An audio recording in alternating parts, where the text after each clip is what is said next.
Hello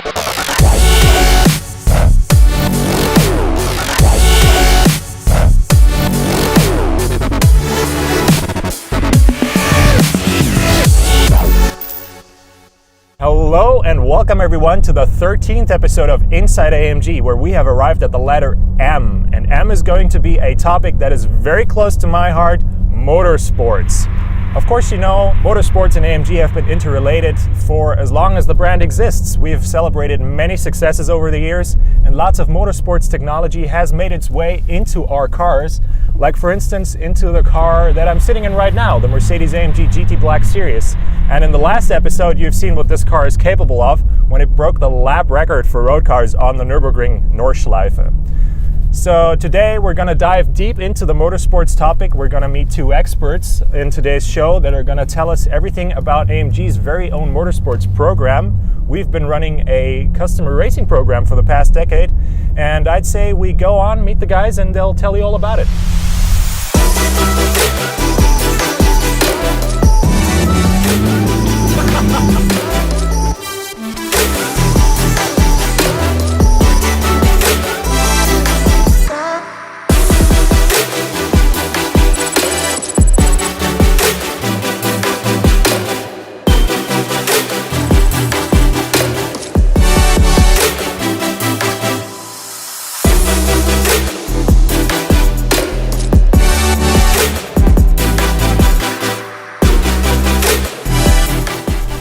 Hey Felix, hi. Good to see you. Good to see you too. How's it going? All good, thanks. Very nice, very nice. The people that are familiar with the topic motorsports probably recognize you, but why don't you tell us what you do at Mercedes-AMG exactly? I'm Thomas Jäger. I was factory driver for Mercedes-AMG in DTM, and since 2010 I'm developing and coordinating the customer racing program. Thomas and I actually have a very special relationship because I used to be his intern back in 2016 in the motorsports team. Very nice times back then, and actually it goes even further back. I don't know if you were familiar with that, but back in the day when I was a little kid and I used to play on my console back at home, I always used to choose you in the racing games. Great, I'm honored. Yeah, let's talk about the cars that are in here. Absolutely amazing. I mean, starting with this, the SLS GT3, that was sort of the stepping stone, the first stepping stone into the world of customer racing for AMG, right? Exactly, because when the SLS road car was launched in 2009, we thought, hey, it's such a great car, it should be on the racetrack. And then we thought about, should we continue with factory racing as in the past, or launch a new concept with customer racing? And that's what we did, and yeah, it's a great product and a great concept until now. The shape of the car is still very recognizable. You still see it's an SLS, but there are definitely a few bells and whistles attached to make it a GT3 car, right? Of course, when we started with the development, we had a close look into the regulations and added, of course, a very big front splitter, big rear wing for the aerodynamics. And of course, we also looked into the build quality. We didn't only want to have the perfect race car, we also wanted to have a very safe and drivable customer racing car. And that's why we introduced, and this was first to market, this safety cell from carbon. So it covers the whole body and gives you maximum security.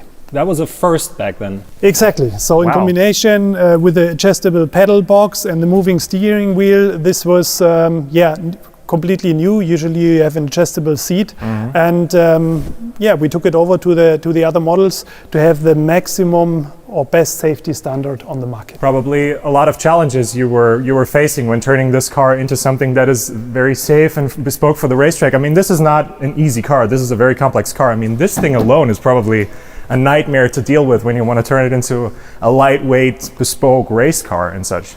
True, yeah, I can remember well when we started the testing phase in March 2010, when we thought, okay, what does it take to have a very competitive race car for the next 5 years? Because it's not only for 1 year. If you have a homologation period, it's several years.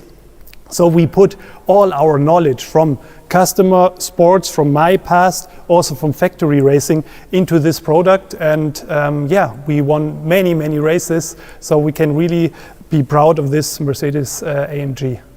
So 5 years go by, first 5 years of the AMG Customer Racing program, very successful period. And then the next car comes along.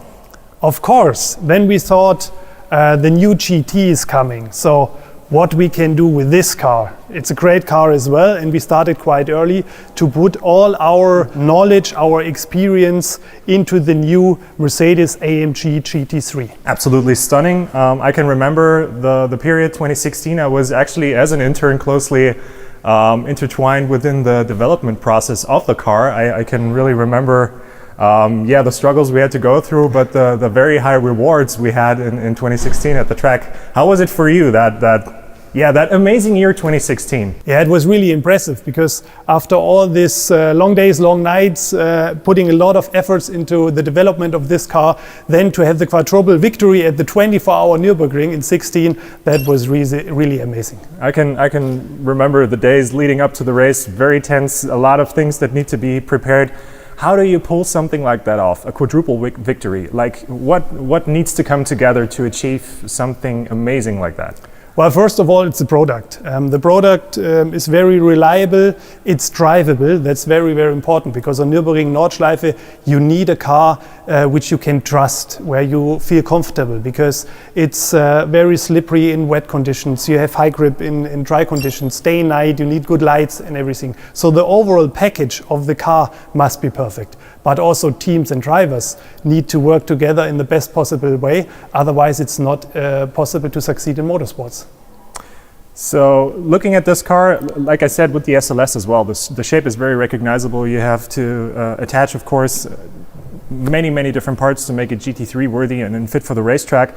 This might seem a little intimidating, a GT3 car like that, but you also got something for people that want something a little more relatable, something a little closer to the street product, so to say. Of course, with the growth of the customer racing in general, the new GT4 series was introduced, and then we thought, hey, we have such a good base car, we want to do something for GT4 as well.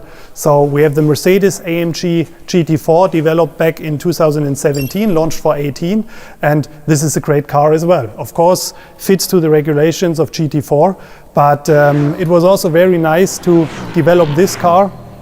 And as we've seen, the success in sales, in sporting achievements is also very good. This is derived of the GTR. So, I mean, I see many different parts that remind me of the GTR. So, actually, not that far off to drive a GTR on the racetrack as a regular person. You're probably pretty close to what it feels like to drive a GT4, right? Exactly, because the GTR is such a great road car that we didn't have to change so many things for the race car. So in the end, of course, you add all the safety things which are important, but other than that, engine-wise, suspension and so on, it's really great, and it was good to take over so many road car parts. Mm-hmm. Mind if I step in? Have a try. Okay, this is going to be very elegant. I can detach the steering wheel, right? Of course, yes. All right. And it's a great sound, so this is really something also very special for the Mercedes-AMG cars. This is going to make it also here we see the safety cell. You can move the pedals, you can move the steering wheel, and the ergonomic aspect in the race car is very important. You have to feel good, you have to feel well in the car, especially when driving at night. Everything has to, you have to deal with it easily, and that's why our cars are so accepted in the market, and why the results are so good. I can really see that. I mean, it feels, of course, very snug and cozy in here, but not that dramatically different from sitting in a GTR or in the GT Black Series. I mean, everything is where you'd expect it to be, and actually view in every direction is quite acceptable. So I could actually see myself driving this around the Nürburgring, maybe even at night. Have a try. Yes.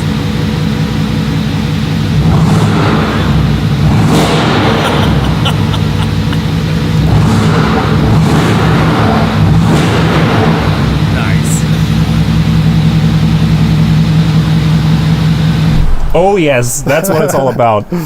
So the Mercedes-AMG GT4 is not only a great race car, it's also a very nice track day car. I can see that. Yeah, we're having many customers. They are trying this car on the track. It's great fun and it's easy to use, which is also very important, because you go with your trailer to the track, have some fun and go back home. Nice, amazing. So when we launched this car, we thought, okay, what would be next to stay competitive for the future? And our Mercedes-AMG race cars always give an outlook to future road cars, like the Black Series. And that's why what we can see is that it looks more or less similar. So we've put a lot of effort in improving a very good product. So we have a new aero concept here. We have some things which are modified also for the engineers and for the mechanics, because that's also very important that during a race weekend all the adjustments can be done very quickly and easily. And with the internationalization of the program, we went to America, we then developed the Australian market, and then went into China. So we are very happy that we are now all around the world very successful. A true success story indeed. So you already spoke about the close relations, not just in terms of design, but also in terms of technology between the race car and the road car. I mean, I can see the GT3 Evo definitely has its looks from the Black Series, or vice versa, whichever way you put it. What about this car can be traced back to what you've gathered and experienced on the racetrack? For us, as we've seen, it's very important that the development in racing and in road car, more or less both departments benefit from it. Because as we've seen with the GT4, the base is the GTR, which is very good. And into the Black Series, all these findings were implemented. And we see here the very long front splitter. We see here the fins on the side. We see the engine hood, which is close to the GT3. We see the Louvre, which also produces more downforce. So this is the closest road car to a race car I've ever tried. So I'm really impressed by the performance. We had a test in Hockenheim on Nürburgring Nordschleife, and the lap times which are achieved with these cars are really incredible. It's so close to a GT3, and there you run slick tires. It's really impressive. And what is special about this, with a race car, we are not allowed to do any changes during driving, but here we have an adjustable rear wing, and that's really cool stuff for a road car. Active aerodynamics. That wing is so impressive. I mean, just looking at it, but then actually knowing what it can do and how variable it is, absolutely crazy. Amazing feat of engineering, indeed. Yeah. Very impressive what you did there. So I'd say while you guys take a closer look at the cars, we head on over to the production facility here and take a closer look at how the cars are actually made.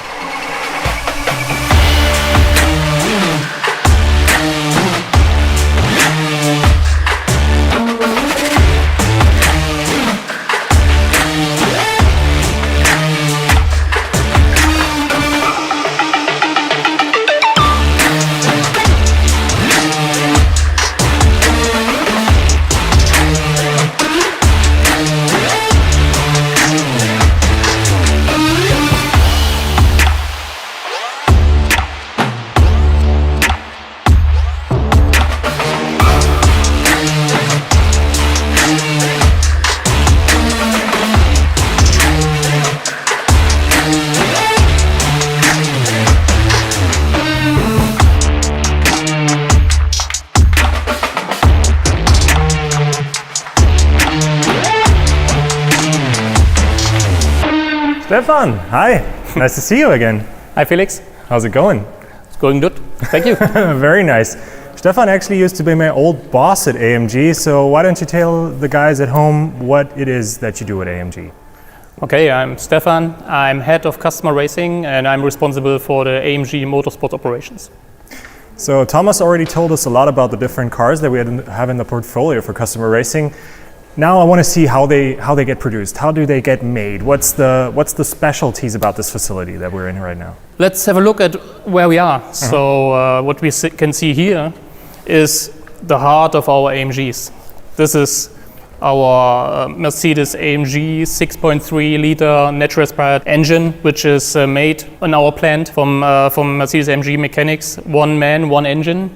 And this is for sure the heart of our car. And we are here in our pre-assembly area, where we took all the parts from the stock, and we prepare the pre-assembly for our cars, which we see later. So we have here the steering column, the engine obviously, and going further back, we can see something specific from our cars, that we have the engine in the front, the gearbox in the rear, means transaxle principle, connected with the torque tube, and going back to the car to a 6-speed sequential gearbox from Hewland. And if everything is proved and collected once, I think it's ready to get into the cars. It's amazing. I mean, the basic principle up until this point is identical to the regular GT. I mean, you got the engine in the front, the gearbox in the back, you got the torque tube in the middle. What is bespoke GT3 about this setup? Yeah, on one hand, you try to make everything lighter. You know, you make it more aggressive, and you make a specific development for the race use. And the biggest difference, the engine and torque tube is quite road specific, but the gearbox is something specific, because obviously our road car gearbox is bigger, and it's made for starting and stopping and so on. And this is made to have to get the maximum out of the drivetrain, to be very efficient. And to be very light, to guarantee an overall car principle, a good weight balance for front to rear of about 50-50. How do you achieve that lightness? Is it a special material that's in there, or? Yeah, it is. It's magnesium. This is magnesium? It is. Oh, wow. Impressive. Not bad. How many races can you race with one gearbox before you have to overhaul it? It's not about races, because you know you have different specific races. 1 hour, 4 hours, and 24 hours, like we had the 24 Nürburgring just 2 weeks ago. It's made for a mileage. So this gearbox needs to be rebuilt after 10,000 kilometers, roughly. And then we overhaul it here in the workshop next to this, and then you can go again for another 10,000.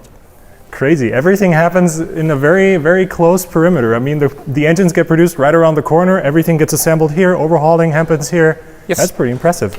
So how do we get this into the car? Here, you can see it. You can roll it.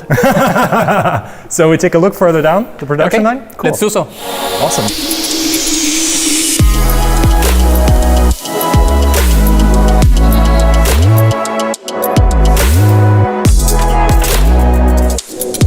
Nice. So here it is. This is the production line?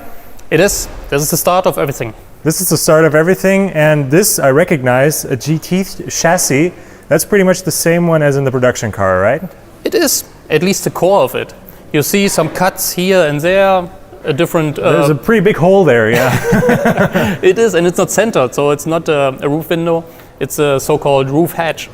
So it's a security function topic to get, in case of an accident, easy access to the driver's head to remove the helmet before you take him out of the car. Yeah, Thomas already mentioned the very advanced safety concept of the GT3 and the GT4 car at Mercedes-AMG. Yeah. Good. What else gets assembled at this station? Here you can see the biggest thing is the fuel cell. The fuel cell, not the tank. All right. No, you see both. Inside it's a fuel cell.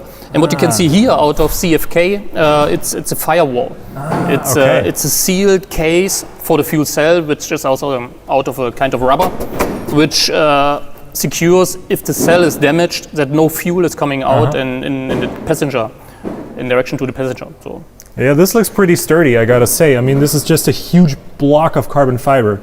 Yeah, it is. Yeah. It needs to be safe, and if in case of a big crash and the car's rolling, so everything should be there and should be sealed. And theoretically, you could refill it from both sides, I see, right? Exactly. You only need to change the valvings and the intakes, and then you can decide depending on the track and the track layout, if it's going right or left, clockwise, anti-clockwise. So this is also where the mechanics are. So awesome. That's why. Yeah, that's pretty nifty. That's a very nice feature. And all the lines and everything are already in the car, I can see, right? Yeah, it's the lines, it's the air jack system to jump the car for the pit stops. I can see it, yeah. And obviously also all the electronics. ECU, battery, the electric loom is installed together with the steering column and the ABS unit.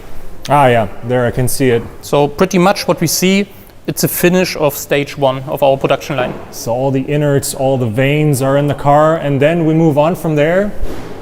Stage 2. Stage 2. So this is very interesting. Absolutely, this is the marriage.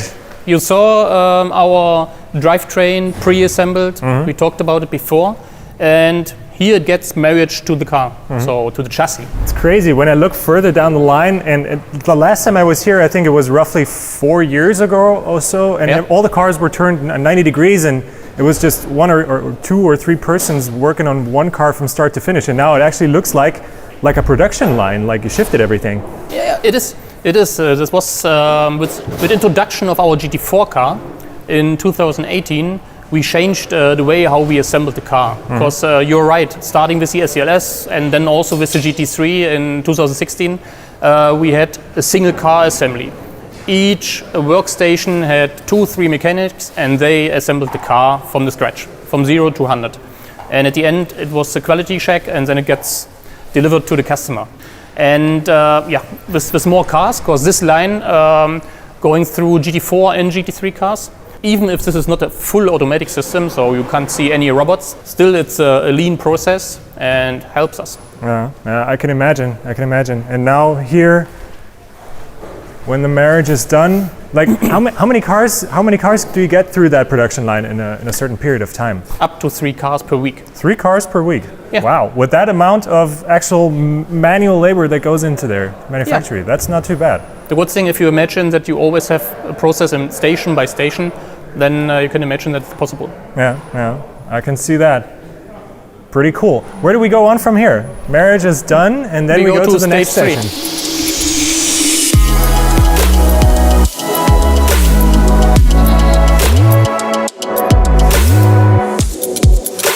So this is it, stage number 3. Yes, it would be. Okay, so, it would be. So there's no car here at the moment, of course. Obviously not. We put here bodywork parts on the car, the rear. We assembled also the cooling package in the front, the cooling package for the gearbox, and small minor things like this to get closer to the next stage. Okay. But let's not talk too much about this here. I want to show you something very interesting, which is part of the bodywork, to showcase our lightweight concept. It's really impressive. Let's come up. Because here you see a door. I see a door. Yeah. Looks like a regular door, but it is, of course, carbon fiber. It's so impressive. You can't believe. I mean, a regular car door, that's a hefty thing, and this is okay. Yeah, have a look. I mean, this is like a frisbee. I mean, how heavy is that? It's a heavy frisbee, but let's say 14 kilos. 14 kilos. Not more. And I think one of the heaviest parts is the window. Wow, that is really impressive. I mean, this is practically nothing. This is nothing for such a huge part. Absolutely amazing. Wow. Yeah, okay, that really goes to show that you take the lightweight business very serious. Yeah, but also the regulation allows us. You know, the door from this road car is quite heavy. But on a road car, the door is an integral fact to protect the driver. Because the driver is not sitting in a seat cage. And we have, Thomas told you about, a monocoque where the driver is suited in. That's why this protects the driver. On top there's a roll cage. And that's why the door is only to close the car. Keep the weather out. Exactly. Wow, not bad. Really impressive. It's pretty cool. So now here we see all the bodywork is already pretty much finished. Yep, at least in the rear. So, and we concentrate to go to the front. But you see the guys here checking each sensor of the car, and the mechanics will put on the suspension. The underfloor gets integrated, and the complete front end with lights and aerodynamic package from the front. So here you can see in the front also suspension is already in. You see the beautiful engine with the air intake, air filter. Now everything comes together. Here's the air restrictor, right? This is the part of the car which I hate most. It restricts the power, yeah. It should go. It's unbelievable. If you see such pipes, this is what the engine needs to breathe free, to impress the maximum performance. But now we are forced from the regulation to breathe through such a hole. But it's what it is, and we are not alone. That's for the whole competition. But it's necessary to balance the competition. It's all about the balance of performance. Yeah. It is, and luckily we are on the side that we can get reduced by power. It would be a shame if we would need more.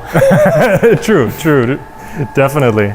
Yeah. So stage 4, when that's completed, we get to the final stage, right? Yeah, and here you see also that we are flexible with our cars. You see here the GT4 car. Coming from the GT3 to the GT4, yeah, that's also really impressive that you can just jump back and forth between cars.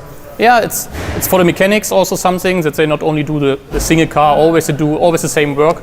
So now here they collected the GT4 car, and here the car gets the finish. So all the setup work, we adjust the dampers, we adjust the ride height, the camber, toe, and all those adjustments to provide our customers a good base setup that this car is race ready when it's delivered. I mean, it looks finished as is, so pretty much I could jump in now and have a go, theoretically. The car got the quality check, so it's about you. I don't know if I got the quality check. Yeah, I have to admit, I guess I've got to find out someday. Okay, but yes, you can jump in, you can start it, and you can drive out into the trailer to go to the next racetrack. That's pretty cool, I gotta say. I mean, a lot has changed here since the last time I was here. I really appreciate you giving us this very detailed tour behind the scenes. Not a lot of people get to see what happens here. Thank you, you're welcome. Thank you very much. So there you have it, folks. AMG and motorsports, those are just two topics that have always been intertwined. You can't say the one without the other.